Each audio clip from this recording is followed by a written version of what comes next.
Student, welcome to another class for the nomenclature of organic compound. अभी तक हमने ये जान लिया है कि कैसे सिंपल सब्स्टिट्यूएंट का नाम लिखा जाता है। आज बारी है कॉम्प्लेक्स सब्स्टिट्यूएंट की।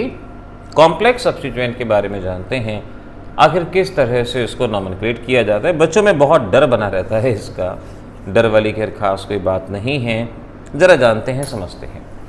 सबसे पहले आपको कॉम्प्लेक्स सब्स्टिट्यूएंट वर्ड का मीनिंग क्लियर होना चाहिए कि आखिर कॉम्प्लेक्स सब्स्टिट्यूएंट किसे कहा जाता है।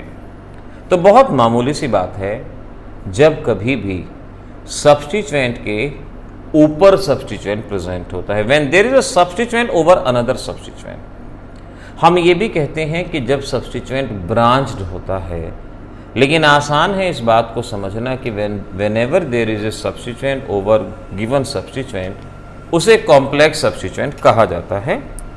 जैसे देखो, मैं नॉर्मल सब्स्टिट्यूएंट की बात करता हूँ।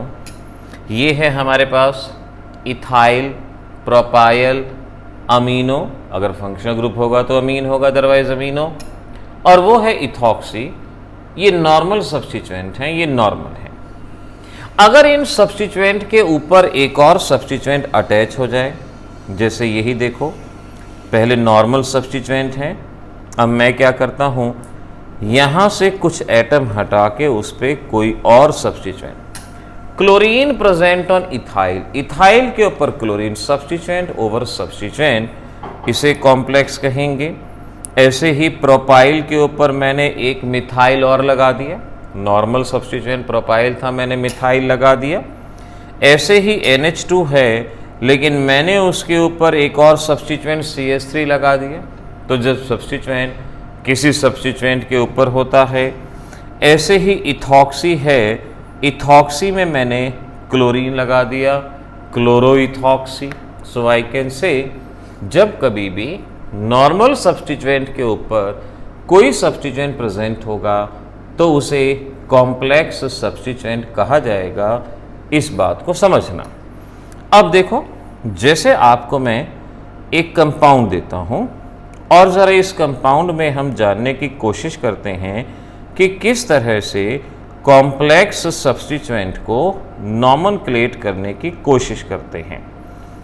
अब इस कंपाउंड में आपको पहचानना है कि कौन सा सब्स्टिट्यूएंट कॉम्प्लेक्स सब्स्टिट्यूएंट प्रेजेंट है। देखो, ये हमारा कंपाउंड है, कंपाउंड हमें दे दिया गया। अब अपने नॉमेनक्लेचर के बेसिक स्टेप्स को ध्यान में रखो। पहला स्टेप होता है फंक्शनल ग्रुप को आइडेंटिफाई करना, और फंक्शनल ग्रुप है COH। फिर होता है सिलेक्शन ऑफ पेरेंट चेन, जिसमें फंक्शनल ग्रुप आ जाए, मल्टीपल बॉन्ड आ जाए। तो हम कह सकते हैं कि ये है हमारी पेरेंट चेन, इसमें फंक्शनल ग्रुप भी आ गया, मल्टीपल बॉन्ड भी आ गया।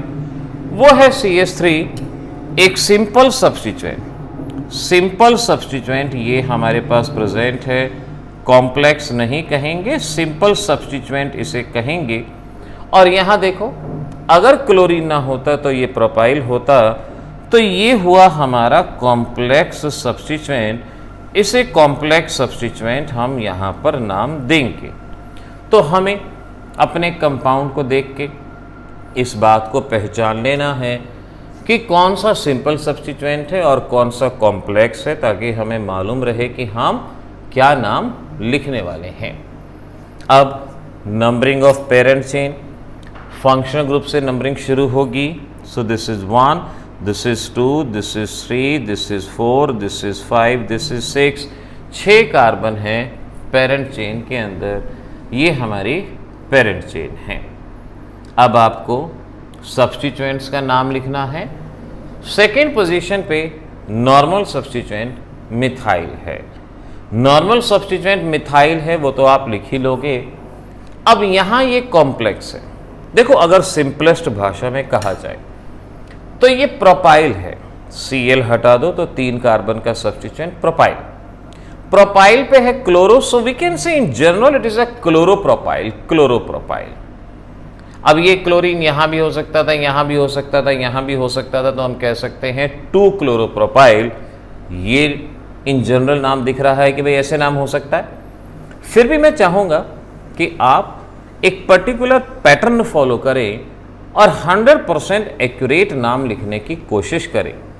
तो देखो, इस कॉम्प्लेक्स का नाम किस तरह से लिखा जाता है, अब ज़रा ये समझो।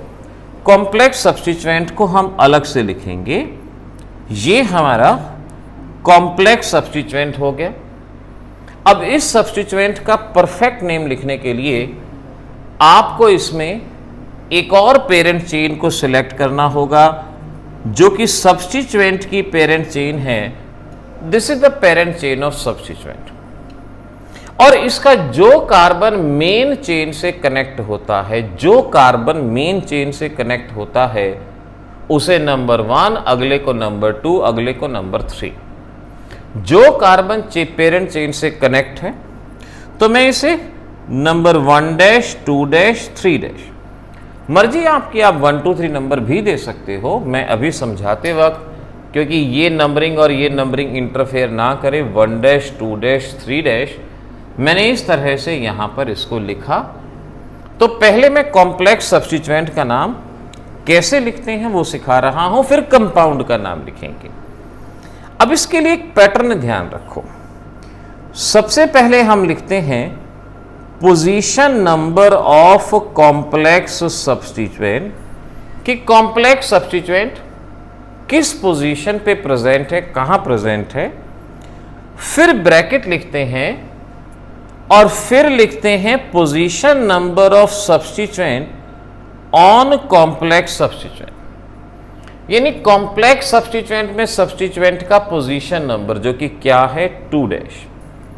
फिर हम लिखते हैं name of substituent on complex substituent. Complex substituent पे जो सब्स्टिट्यूएंट है उसका नाम क्या होगा, क्लोरो। फिर हम लिखते हैं word root for complex substituent, 3 carbon का है तो वर्ड रूट प्रॉप होगा। और लास्ट में आइल। इस तरह से इस कॉम्प्लेक्स सब्स्टिट्यूएंट का नाम लिखा जाएगा। देखो कैसे मैं नाम लिखता हूं। Position number of complex substituent, ये कॉम्प्लेक्स सब्स्टिट्यूएंट 4th कार्बन पे है, तो position number of complex substituent हो गया 4 की, ये 4 नंबर पे है। Position number of substituent on complex substituent, complex substituent में सब्स्टिट्यूएंट 2 पे है तो लिखा 2। Name of substituent on complex substituent 2 chloro, ये बना। Word root of complex substituent 3 carbon है, 3 कार्बन के लिए प्रॉप, और लास्ट में आयल, प्रोपायल।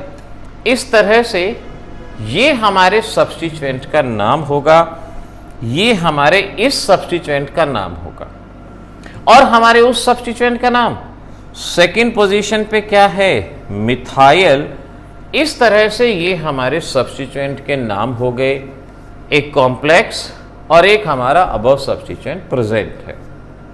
अब नॉर्मल नेम लिखो, जिसमें पहले सब्स्टिट्यूएंट का नाम लिखते हैं, फिर पेरेंट चेन के लिए वर्ड रूट, मल्टीपल बॉन्ड वगैरह लिखते हैं। इन सब्स्टिट्यूएंट्स में अल्फाबेटिकली पहले कौन आएगा, कॉम्प्लेक्स का नाम इस ब्रैकेट के बाद शुरू होता है। इस ब्रैकेट में जो भी पहला अल्फाबेट है, C है, D है, B है, जो भी, वो अल्फाबेटिक ऑर्डर को डिसाइड करेगा। ये C और वो M, C पहले आता है, तो हमारा नाम इस कंपाउंड का ऐसा लिखा जाएगा 2 क्लोरो प्रोपाइल और 2 मिथाइल। ये हमने सब्स्टिट्यूएंट के नाम लिख दिए, सब्स्टिट्यूएंट आ गया। अब पेरेंट चेन में 6 कार्बन हैं, हेक्स 4 इन 1 ओइक एसिड और simply oic acid, 1 oic acid लिखो। और मैंने सिखाया है आपको 1 को मेंशन करो ना करो, तो 4 2 क्लोरोप्रोपाइल 2 मिथाइल हेक्स 4 इनोइक एसिड। इस तरह से ये आपके कंपाउंड का नाम बनेगा। ऐसे आप अपने कंपाउंड को यहाँ पे प्रेडिक्ट कर सकते हैं और उसके नाम को बता सकते हैं। और आगे बढ़ते हैं, 1-2 एग्जाम्पल और देखते हैं। मैं यहाँ ये कॉम्प्लेक्स सब्स्टिट्यूएंट का नाम कैसे लिखते हैं इस चीज़ को अलग कर देता हूँ। अब देखो नेक्स्ट कंपाउंड ये है CH2 CH OH CH NO2 CH3 and then it is COH। ये हमारे पास कंपाउंड है, किसी भी तरह का दे दिया जाए, किसी भी कितना भी बड़ा कितना भी छोटा कोई फर्क नहीं। Selection of principal functional group, दो फंक्शनल ग्रुप हैं, प्रिंसिपल कौन सा, कार्बोक्सिलिक। पेरेंट चेन जिसमें प्रिंसिपल फंक्शनल ग्रुप आ जाए, मल्टीपल बॉन्ड आ जाए, यानी ये है हमारे पास 3 कार्बन की पेरेंट चेन। और ये देख रहे हैं कि ये सब्स्टिट्यूएंट ना होते तो ये सिंपल होता, यानी ये कॉम्प्लेक्स है। फिर पैटर्न वही, पेरेंट चेन की नंबरिंग 1 2 3 ये हो गई।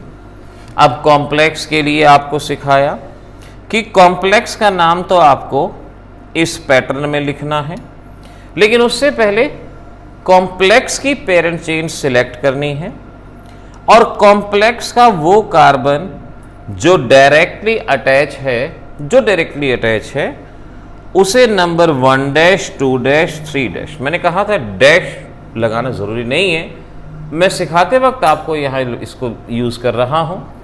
आप जब सब्जेक्टिव पेपर में लिखोगे तो डैश ज़रूर लगाओ अपनी तरफ से।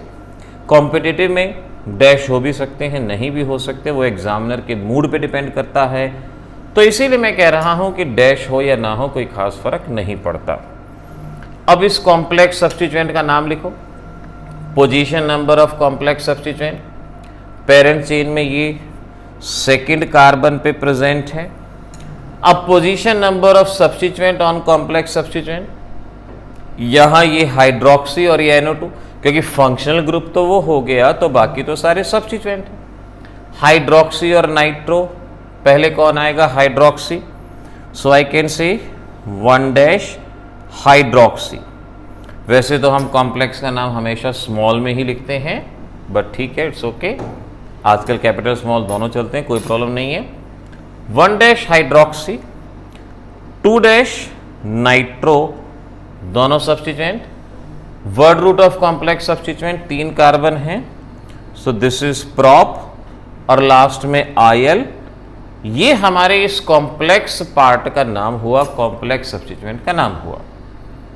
अब मेन चेन पेरेंट चेन, उसको लिखो, 3 कार्बन है, प्रॉप मल्टीपल बॉन्ड 2 पे है, prop two en 1 oic acid और prop two en oic acid, ये इस कंपाउंड का सीधा साधा सा नाम बन जाएगा। ऐसी कोई भी प्रॉब्लम नहीं आएगी, बहुत इजीली आप इस तरह से कंपाउंड को बता सकते हैं। कॉम्प्लेक्स का नाम ऐसे लिखा जाता है, ये यहाँ सीख लो। अब इसमें मैं आपको एक छोटी सी चीज बताता हूं जरा। आप सिंपल सब्स्टिट्यूएंट के बारे में जान चुके हो कि सिंपल सब्स्टिट्यूएंट क्या होता है, और आप ये जान चुके हो कि कॉम्प्लेक्स सब्स्टिट्यूएंट क्या होता है, ये मैंने पहचान आपको बता दी। अब जरा इस बात को समझना कि अगर सिंपल सब्स्टिट्यूएंट किसी भी कंपाउंड में 2 बार प्रेजेंट होता है, 2 बार, तो आप डाई शब्द का इस्तेमाल करते हैं। जैसे 2 मिथाइल हैं तो आप डाई मिथाइल कहते हैं, 3 हैं तो ट्राई कहते हैं। अगर 3 बार प्रेजेंट है तो आप अच्छे से जानते हैं आप इसके लिए ट्राई शब्द का इस्तेमाल करते हैं, ट्राई कहते हैं। लेकिन अगर कॉम्प्लेक्स सब्स्टिट्यूएंट 2 बार होगा तो आप बिस शब्द यूज करेंगे, 3 बार होगा तो ट्रिस शब्द। सिर्फ 2 या 3 बार ही आपने करना है, ज्यादा बार की कोई जरूरत नहीं है। बिस शब्द और ट्रिस शब्द अगर सेम कॉम्प्लेक्स 2 बार है तो बिस, सेम कॉम्प्लेक्स 3 बार है तो ट्रिस, सेम नॉर्मल 2 बार है तो डाई, और सेम नॉर्मल 3 बार है तो ट्राई। जैसे देखो, अब मैं यहां इस कंपाउंड को लेता हूं, यहां इस कंपाउंड में आप अच्छे से समझ सकते हो कि आपको सब्स्टिट्यूएंट कहां कहां कैसे दिए गए, बड़े ध्यान से आप देख सकते हो। कौन कॉम्प्लेक्स है, कौन सिंपल है, आप बहुत अच्छे से इस बात को समझ सकते हो, ध्यान से देख लो, कॉपी पे लिख सको तो लिख भी लो। यहाँ इसमें पहले डिसाइड मत करो, पहले पेरेंट चेन सिलेक्ट करो, फंक्शनल ग्रुप, और फंक्शनल ग्रुप के बाद मल्टीपल बॉन्ड भी आ जाए तो ये हमारी parent chain. Methyl methyl normal substituent, और ये है हमारे कॉम्प्लेक्स सब्स्टिट्यूएंट। अब सब्स्टिट्यूएंट के नाम लिखो, पहले कॉम्प्लेक्स के ही नाम लिखो। पैटर्न आप जानते हो कि कॉम्प्लेक्स का नाम कैसे लिखना है। कॉम्प्लेक्स में आपको पेरेंट चेन अलग से सिलेक्ट करनी होगी। जो कार्बन डायरेक्टली अटैच है 1' 2', और ऐसे ही यहाँ भी पेरेंट चेन सिलेक्ट करनी होगी। जो डायरेक्टली अटैच है उसे भी 1' 2' भी कह सकते हो, 1 डबल डैश 2 डबल डैश भी कह सकते हो, या ये मैं डैश का चक्कर ही हटा देता हूं क्योंकि कॉम्पिटिटिव में अक्सर डैश नहीं आते। 1 और 2 ये मैंने यहां पर ले लिया, 1 और 2। पहले उसका नाम लिखता हूं, उसका देखो, position number of complex substituent. Parent chain की नंबरिंग करनी है, 1 2 3 4 5 पेरेंट चेन। अब कॉम्प्लेक्स सब्स्टिट्यूएंट सेकेंड कार्बन पे है, सो 2 ब्रैकेट में position number of substituent on complex, this is 1, नाम है क्लोरो, वर्ड रूट ईथ और आगे आई। Position number of complex substituent, name of substituent and complex substituent, word root और yl, ये बन गया। ऐसे ही आप फोर्थ पोजीशन वाले को देखो, फोर्थ पे भी यही सब्स्टिट्यूएंट है, आप नाम देख पाओगे 1 क्लोरो इथाइल।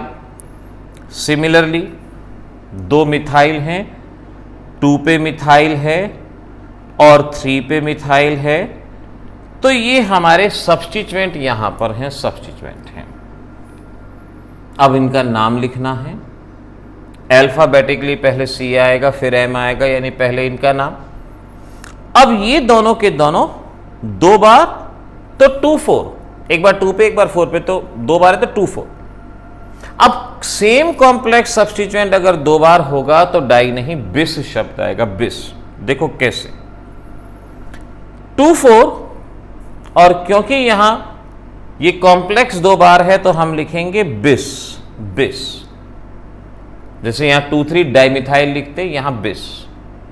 और किसी एक का नाम 1 क्लोरो इथाइल, 1 क्लोरो इथाइल, तो हमने 2 4, 2 बार है तो बिस, और एक सब्स्टिट्यूएंट का नाम, यानी 2 बार ये प्रेजेंट है, ये इसका मतलब हुआ। फिर ये नॉर्मल सब्स्टिट्यूएंट है, और नॉर्मल अगर 2 बार होगा तो वहां डाई शब्द का इस्तेमाल होगा, डाई मिथाइल। इस तरह से कॉम्प्लेक्स का नाम में ये सीखना है। पूरे कंपाउंड का नाम लिखना है, 5 कार्बन है, word root pent, multiple bond 4 पे है, 4 इन 1 ओइक एसिड, आप डायरेक्टली ओइक एसिड भी लिख सकते हैं, तो 2 4 bis, 1 chloroethyl, 2 3 dimethyl, pent 4 en oic acid. इस तरह से हमारे इस कंपाउंड का नाम बनेगा। तो अगर कॉम्प्लेक्स 2 बार है तो आपने इस बात का खास तौर पे ध्यान रखना है कि उसके लिए बिस शब्द का इस्तेमाल होना चाहिए।